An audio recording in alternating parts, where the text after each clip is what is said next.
안녕하세요. 네, 반갑습니다.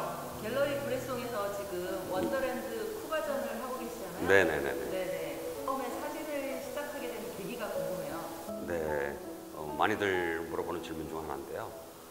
사진은 저한테 놀이였거든요. 일종의 놀이였기 때문에 어릴 때부터 이제 그 아버님 영향으로 그렇게 카메라를 만지고 사진을 찍고 또 집에서 현상을 직접 하고 어릴 때부터 그러던 부분들이니까 저한테는 사실 놀이로 다가왔던 부분이고요.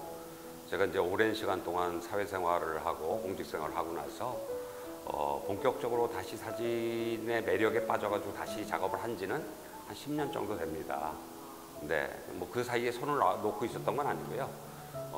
잠깐 외유, 그러니까 이제 동영상 쪽에 주로 작업들을 좀 하고 영화를 찍고 이런 작업들을 하다가 인생의 이막을 내가 진짜 좋아하는 게 뭔지를 한번 고민을 했고요.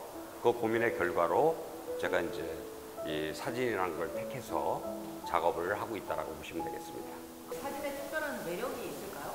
일단 동영상하고 사진하고 이렇게 비교를 하면 소설하고 시로 이렇게 비유를 많이 하는데요. 일반적으로 이제 어떤 사진은 한 커트 안에 하나의 프레임 안에 거기에 어떤 스토리텔링을 입혀야 되는 고도의 작업이 필요하고요. 동영상 같은 경우는 이제 우리가 말하는 씬이라는 것, 샷과 샷을 연결해서 씬을 만들잖아요.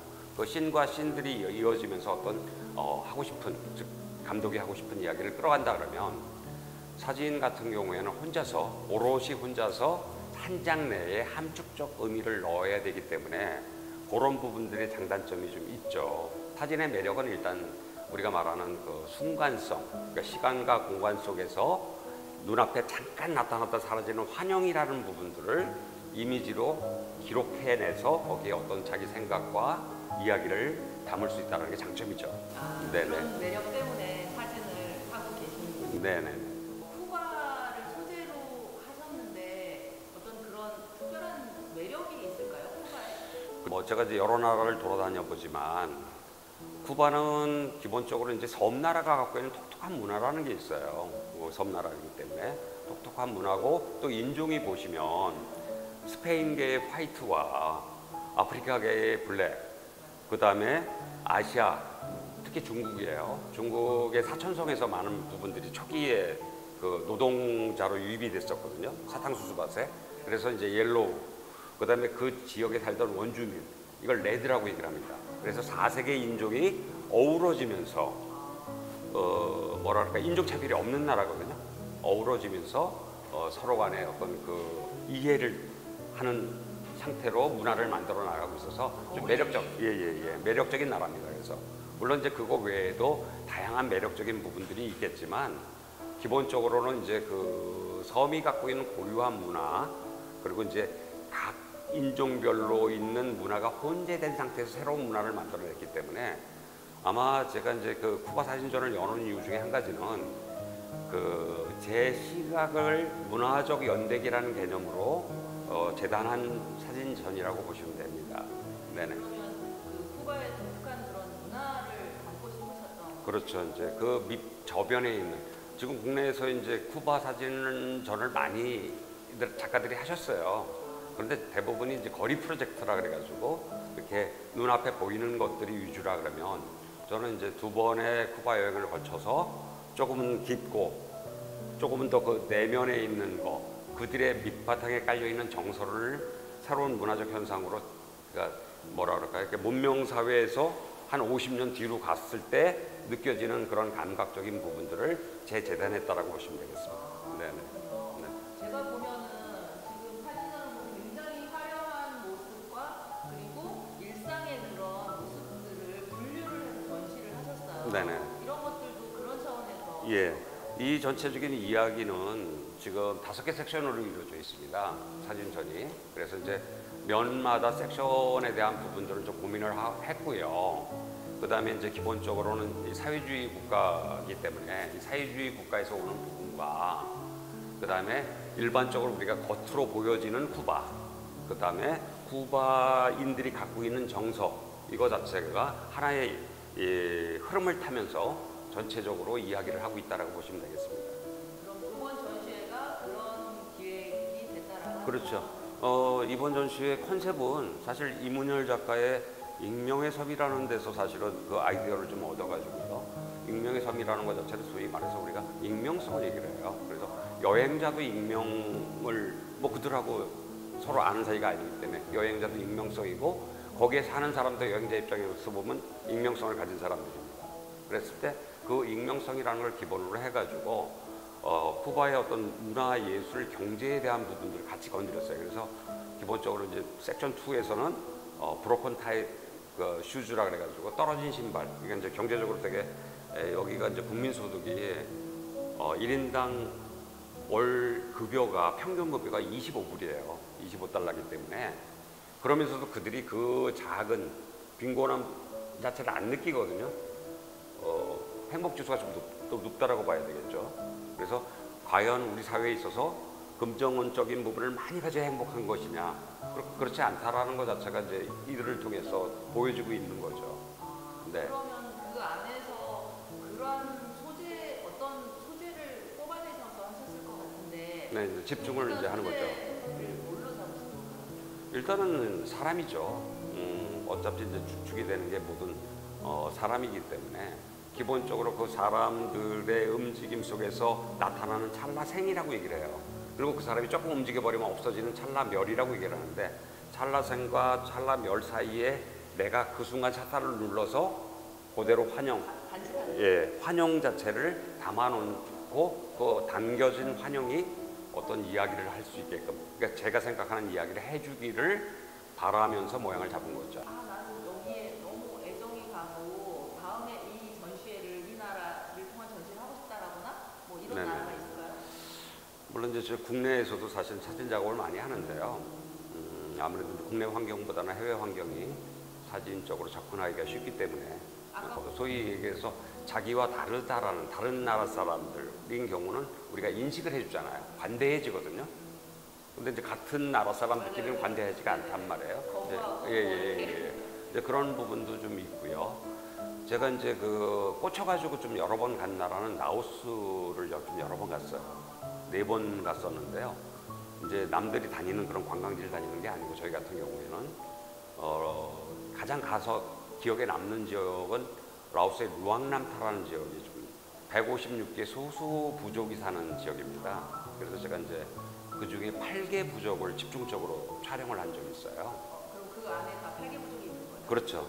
부족 마을을 찾아가지고 산속으로 들어가서 촬영을 했던 작업이 있는데 뭐 그런 것들이 조금 기억에 남고요.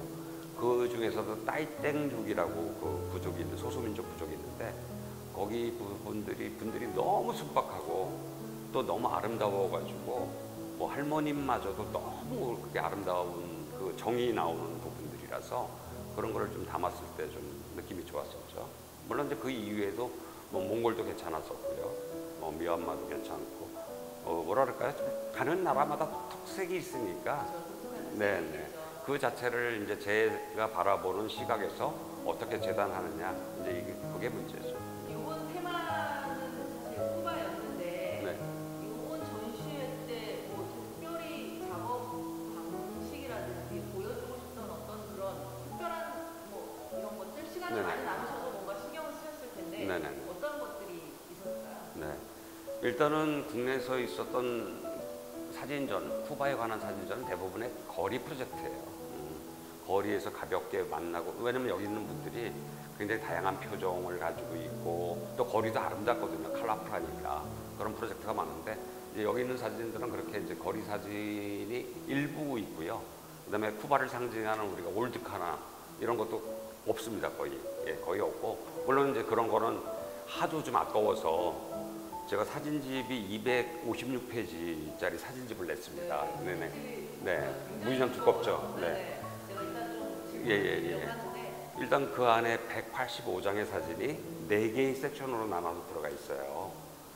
근데 요번에 이제 주력으로 작업했던 거는 그런 일반적인 국내에서 했던 비춰졌던 소비됐던 일반적인 이미지가 아니고 쿠바의 본질적 이미지를 좀 내걸고 하고 싶었기 때문에 그런 사진을 걷어내고 일단 그들의 어떤 일상 속에서의 보여지는 것들을 위주로 했고요. 뭐 일부 작업은 뭐 블러링 작업을 한 것도 있고 찍을 때부터 당초 그 몽환적인 느낌의 블러링 작업도 한 것도 있고요. 컬러를 살리기 위해서 그런 독특한 형태의 컬러를 비비드하게 어떻게 담아낼 것인지 이런 고민. 그래서 빛이 좋기 때문에 빛과 어둠 사이의 작업들이 좀 많았다라고 보시면 되겠어요. 네.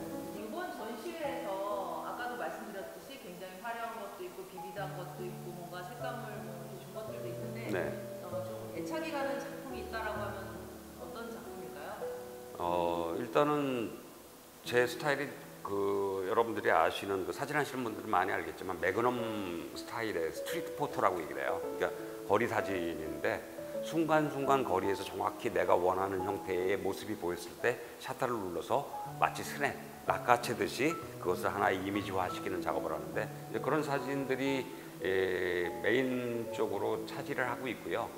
그런데 이제 중앙에 이게 스트리트 쪽이고요.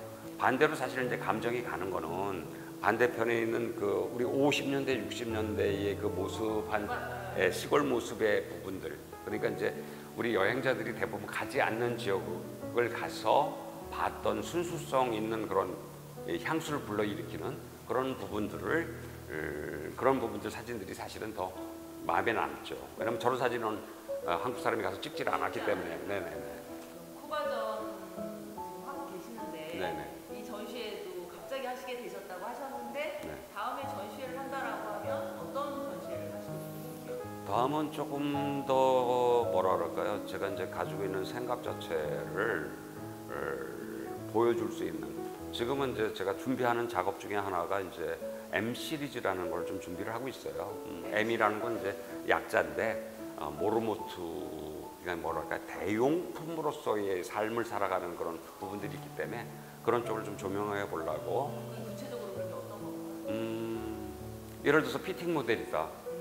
그러면은 자기가 입는 옷은 아니죠. 남에게 보여주기 위해서 그 상품화된 옷을 선전하기 위해서 입잖아요. 근데 그런 모습도 이제 M에 해당이 되는 거고요. 그러니까 이제 일반적으로 내가 하기 싫은데 대신 우리가 모르모토라는 거는 뭐 의약품 같은 데서 이제 보통 실험을 할 때 많이 쓰잖아요. 뭐 포도당을 토끼한테 계속 주사를 놓는다든지.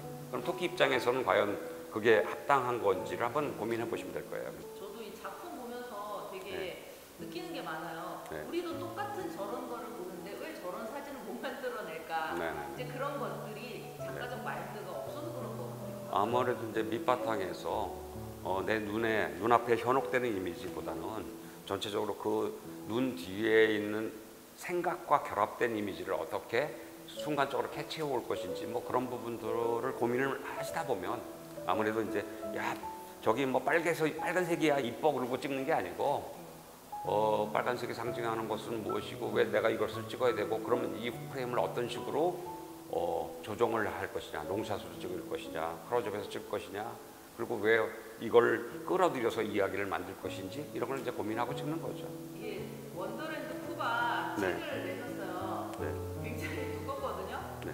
사실 이 책을 내게 된 계기는 뭘까요? 이 전시장이라는 거는 아까도 말씀드렸지만 전시된 사진은 시하고 마찬가지예요. 시. 그래서 시의 우리가 말하는 시의 도입부 부분, 서론, 본론, 결론 이렇게 이제 구성이 된다 그러면 그런 형태의 구성이 됐는데 일반인들이 봤을 땐 조금 더 디테일하게 이렇게 알고 싶은 부분들이 있을 거라고 생각해서 기본적으로는 이제 시간적 개념은 사진집을 보시면 알겠지만 첫 이미지가 저녁부터 시작을 해요. 밤에서 맨 끝날 때 다시 밤으로 끝납니다.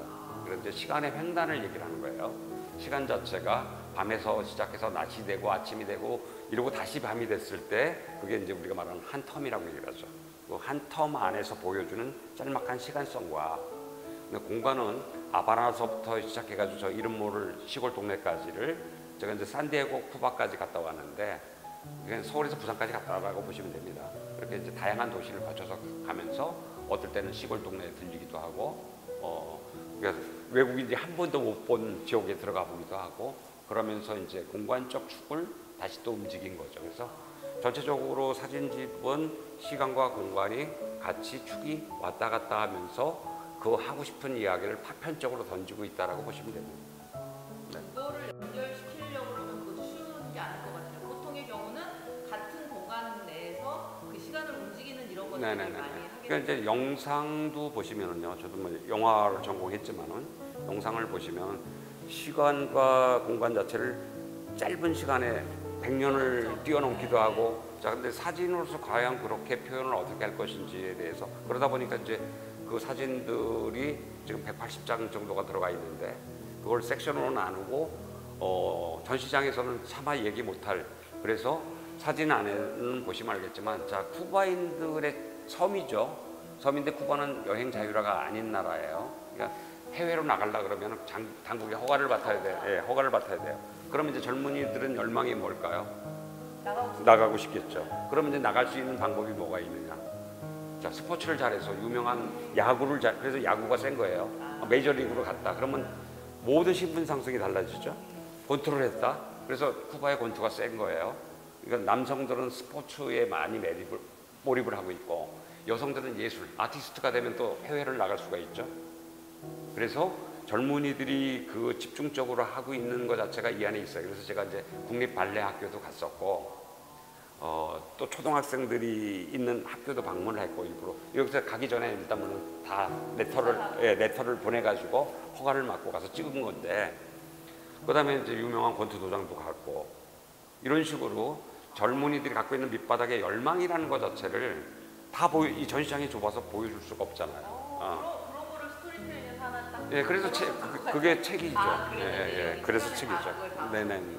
아니 얘기를 들으니까 더 감동적인 것 같아요. 되게. 작가님은 사진을 하고 싶은 분들을 또 교육을 강의를 하시잖아요. 네네. 그러면은 한 10년 됐습니다. 네네. 강의하실 때 좀 초점을 두는 거는 어떤 게 있어요? 강의할 때 초점 드는 거는요, 이 테크니컬한 부분들은 의미가 없어진 세상이에요. 뭐 디지털화되면서 모든 게 다 자동화돼서 그냥 누르기만 하면 나오는데, 그러면 결국은 뭐냐면 내 생각과 내 이미지와 내 상상과 내 감정을 어떻게 더 씌울 거냐 이거죠. 그게 중요한 거지, 이걸 무슨 몇 번에 놓고 찍어야 되는 게 중요한 게 아니라는 얘기죠. 그렇기 때문에 아마 제 강의가 인문학적 강의로서의 가치를 가지고 많은 사람들, 지금 이제 저한테 강의를 듣고 가신 분들이, 듣고 또 활동하시는 분들이 한 1000여 분 되잖아요. 여기서 배우신 분들이 1년에 한 10분 이상이 개인전을 해요. 그러니까 작가 데뷔를 다 하시는 거죠. 예. 그러니까 그런 게 대단한 것 같아요. 네. 왜냐하면 단순하게 그냥 생각했을 때는 사진을 잘 찍는 것, 그리고 뭐 전시할 정도의 수준의 작가 수준의 이런 것들을 배운다라고 생각을 하는데, 사실은 그런 걸 배우는 게 아닌 거네요. 그렇죠. 일종의 의식 자체, 물론 이제 그 하우투 자체는 기초 때 배우고요. 그거 자체가 무시될 사항은 아니니까, 일단은 본인 안에 있는 창의력, 크리에이티브한 부분들을 어떻게 끄집어낼 것이냐, 그 다음에 주제에 집중하는 능력을 어떻게 키울 것이냐, 그리고 나서 그걸 표현하기 위한 프레임적 표현 기법이나 구성 기법을 어떻게 알 것이냐, 그리고 맨 끝에가 필요한 게 뭐냐면 이걸 테크닉적으로 어떤 테크닉을 쓸 거냐, 이렇게 이제 구성이 된다라고 보시면 돼요. 지금 학교 이름이 미학적 사진학교잖아요. 네네네.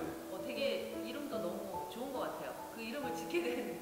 원래는 이제 사진은 우리가 이제 말하는, 우리가 형상에는요, 우리가 말하는 형상에는 형태상자가 있고요, 마음의 심상을 할 때 얘기하는 마음상자가 있어요. 그래서 마음에 상처받는. 예. 그래서 겉에 형태적으로 보는 시선이 있고 그 내면을 보는 시선이 있단 말이에요. 근데 예술은 이 내면을 보는 시선이거든요.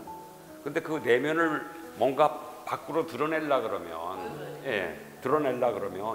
뭐가 필요하냐면 내용이 있어야 되잖아요. 콘텐츠라 그러죠, 우리가. 콘텐츠가 있어야 되는데 이 콘텐츠를 어떤 형식으로 보여줄 거냐 이거죠. 어떤 경우는 다큐멘터리로 보여주는데 어떤 건 또 오락으로 보여줄 수도 있겠죠. 방송 프로그램을 예를 들면. 그래서 이게 다큐로 보여줄 것이냐, 아니면 예능 프로그램을 보여줄 것이냐, 이것과 마찬가지로 모든 작품에는 내용, 도대체 무슨 얘기를 하는지에 대한 내용과 형식이 있어요. 이 내용과 형식을 따지는 것을 함축적으로 얘기하면 미학이에요. 이게 사진 미학이거든요. 그래서 우리가 너무 사진에 몰입이 돼 있으면 미학을 잊어버리기 때문에 미학을 앞으로 끌어서 미학적 사진이라는 얘기죠. 이렇게 사실 이제 코로나 시대에 이렇게 오프라인 이제 전시를 하고 책도 내시고 하셨는데, 이게 지금 한 260페이지 정도 되나요? 네네. 엄청나게 두꺼운 책이에요. 이 안에 쿠바에 관한 진짜 모든 사진들이 들어있는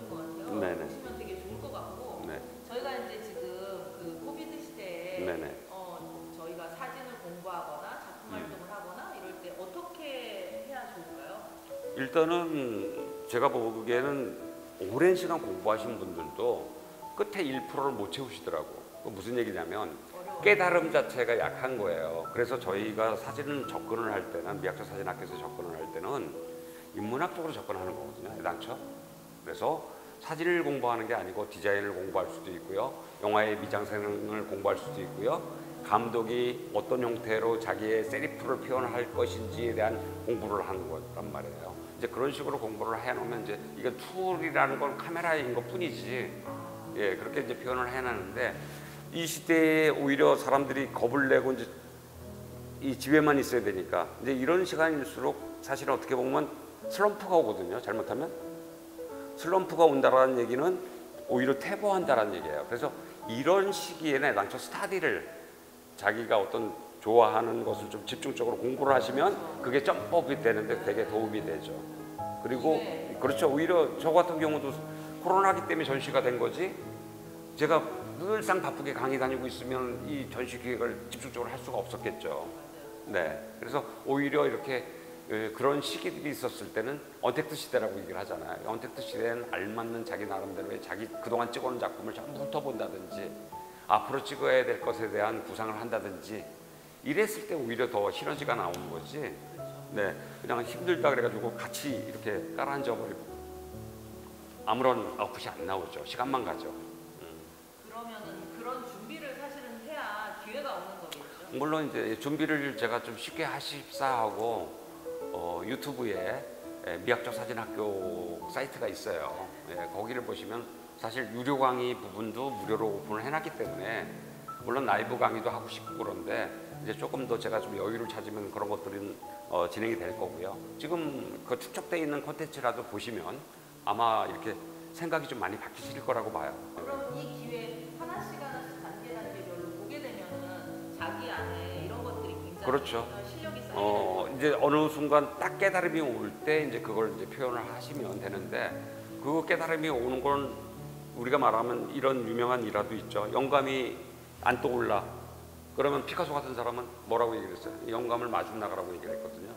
마중 나가라, 다가가라 얘기했죠. 다가간다는 건 노력을 뜻하는 거고요. 노력하다 보시면 이것저것을 접하고 뭐 굳이 사진이 아니더라도 뭐 좋은 영화, 좋은 음악을 들으면서 어떤 사고를 어떤 그 자극을 받으면 그걸 잊지 말고 기획을 잡아 놓으시면 앞으로 여러분들이 좋은 소재의 사진들을 만드실 수가 있다고 보는 거죠. 그 말씀은 되게 좋은 것 같아요. 사진을 보면서도 음악을 느끼기도 하잖아요. 그렇죠, 그렇죠. 네. 어떤 거는 움직임을 네네네. 느끼기도 하고. 이걸 이제 저희가 이제 공감각이라고 얘기를 해요. 공감각이라고 해서 인간이 갖고 있는 오감 자체, 이 오감을 냄새를 사진으로 어떻게 표현할 것인지 고민하시고 음악을 사진으로 어떻게 할 것인지 고민하시고 반대로 또 해요. 어떤 사진을 보고 이미지를 얻어서 작곡을 하시는 작곡가도 있고요. 그래서 이걸 우리가 한 분야를 바라보는 게 아니고 공감각적인 자기의 오감을 전부 활용해서 물론 이제 그 완성도를 가져오려고 그러면 제 6번째 감각, 육감이라고 그러죠. 그 육감이 이제 접목되면 조금 더 깊은 이야기가 나오지 않을까 이렇게 생각합니다. 육감은 어떻게 키워야 될까요? 육감도 많은 지식이 베이스가 돼서 나오는 거니까 그러니까 어떤 이는 미래를 보기도 하고요. 그렇지 않습니까? 예측하기도 하잖아요. 그건 그냥 예측을 하는 게 아니라 많이 스타디가 돼 있기 때문에 나오는 거죠. 그러면 지금 말씀해 주시긴 하셨는데 코로나 시대의 슬기로운 사진 생활은 뭘까요? 코로나 시대의 슬기로운 사진 생활은 공부다 라고 정의 내리고 싶어요. 이렇게 함축돼 뭔가 움직일 수 없는 부분에 깊게 공부를 하시면 기회가 되는 거죠. 그러면 이제 점프가 되는 거예요. 그 이후에는. 근데 지금 뭐 조금 못 찍으러 나간다고 답답해하거나 뭐 이러지 마시고 그동안 찍어놓은 걸 본인이 찍어놓은 걸 몇 번 보고 반성을 하셔도 좋고요. 찍어놓은 것 중에 어떤 섹션으로 모으셔도 좋고요. 뭐 충분히 시간은 얼마든지 활용하실 수 있는 거죠. 어떻게 활용하느냐의 문제지. 네. 마지막으로 사실 사진학교 운영도 하시고 작가로서 활동도 하시는데 이 두 가지가 좀 뭐라 그럴까 방향성이 이렇게 같이 가지는 않을 것 같아요. 이제 그렇죠. 어떠신가요? 네네. 사진 작가로서 교육을 하는 입장에서는 어떻고 작가로 네. 활동할 때 나는 어떤지. 네. 우선 이제 교육자는 일반적으로 우리가 말하는 교과서라고 얘기를 하죠. 그 사람에게 가장 알맞는 것을 가르쳐 줘야 되거든요. 그 사람이 가장 잘할 수 있는 쪽으로 우리가 말하는 우리가 이과 갈래 문과 갈래 이런 식으로 너 장래 희망이 뭐야? 그럼 이렇게 세분화되잖아요. 그러니까 그 사람한테 가장 잘 맞는 것을 가르쳐 주고 모든 지식을 끄집어서 그 사람을 이렇게 성장시켜 주는 작업을 하는 게 교육이라 그러면 네. 그리고 작품 활동을 하거나 작가로 데뷔할 때도 그건 이제 개별 컨설팅을 다 해드리죠. 네, 그래서 1년에 10명, 10분 이상이 제가 이제 올해 이 코로나 시대 2020년에 8번째 전시입니다. 사진학교에서 7번이 벌써 우리 제자들이 여기 수강생들이 전시를 한 거예요. 이게 8번째 전시가 되는 거죠. 그러니까 올 연말까지는 한 12번에서 15번 전시가 되지 않을까 이렇게 보고 있습니다. 네. 그러면 작가로서의 포부라든지 아니면 이제 교육 다 접고 네. 나는 뭐 이런 작가로 활동하고 싶고 아니면 나는 뭘 추구하고 싶고 뭐 그런 생각도 되게 많이 했었어요. 왜냐면 이게 교육이라는 건 남을 위해서 이렇게 뭔가 헌신을 좀 해줘야 되는 부분이다 보니까 내 걸 못하죠. 그러니까 저도 이제 제 걸 하고 싶은 욕심이 있지 않겠어요? 그런데 이제 이게 밸런스를 맞춘다라는 게 중요한 부분이고요. 사실 가르치면서 배우는 것도 더 많아요. 맞아요. 그런 얘기 많이 하시더라고요. 가르치면서 내가 깨닫는 부분이 있어서 깨닫는 걸 또 저는 이제 뭐 어차피 작업을 본격적으로 들어가면 뭐 한 두세 달이면 빠지는 작업들이 많기 때문에 계속 기획성을 만들어 놓고 있는 거죠. 지금 한 40여 개 벌써 기획서가 돼 있으니까 사실 갤러리 브레송에서 이런 작품 전시회를 한다라고 해서 저는 좀 깜짝 놀라긴 했는데 네네. 와보니까 너무 좋은 것 같고 네. 사실 이럴 때일수록 더더욱 공부하고 이런 활동들을 하는 게 굉장히 바람직하다라는 생각이 들었습니다. 맞습니다. 이제 이거 어떻게 보면 우리가 이제 세월 탓만 하고 코로나 탓만 하고 핑계를 대면서 시간을 어떻게 보면 킬링하잖아요. 근데 그 시간을 생산적인 쪽으로 어떻게 하면 옮길 것인지. 그래서 제가 이제 굳이 안 내둘 때는 사진집도 책을 내는 거고요. 뭐 지금도 이제 올 연말에 또 제 교과서가 또 한 권 나오는데 또 그것도 집필을 하고 있어요. 그러니까 오히려 시간 날 때 집필을 하면 여유롭게 좀 많은 생각을 할 수가 있으니까 너무 이렇게 이제 뭐 불안보다는 우리나라 사람들 얼마 전에 조사에 의하면 OECD 중에 가장 불안도가 높다 그러더라고요. 한국 사람이 1위로 나왔던데 뭐 불안하다고 안 오는 거 아니고요. 네, 맞아요. 그러니까 오히려 그 시간을 얼마큼 활용할 것인지는 이 방송을 보시는 분들이 이 생각을 반대로 바꿔먹으면 재미난 시간들이 될 거예요. 즐길 수 있는 시간. 사실 이게 유희거든요. 제가 맨 처음에 사진을 어떻게 시작했냐 그랬을 때 놀이다라고 얘기를 했잖아요. 놀이. 저는 뭐 어릴 때부터 뭐 6살, 7살 때부터 아버지 암실 들어가서 저도 현상하고 이랬거든요. 그런 시간들이 지금 작가님 그렇죠, 그렇죠. 네. 저도 사실 그런 생각 못했는데 오늘 굉장히 많이 배웠거든요. 네. 여러분들도 지금 유튜브 강의도 좀 들으시고 네. 사진집에 있는 나오는 사진들도 좀 보시고 자기 사진들도 좀 정리하시고 이러면서 유익한 시간을 만드시면 좋을 것 같아요. 네네. 지금 뭐 황희선 작가님이 내신 원더랜드 쿠바도 관심 가져주시고 유튜브가 미학적 사진학교입니다. 네. 황희선의 미학적 사진학교거든요. 네. 관심 많이 가져주시고요. 네. 전시회도 오실 수 있으시면 와주시면 좋겠습니다. 네네. 감사합니다.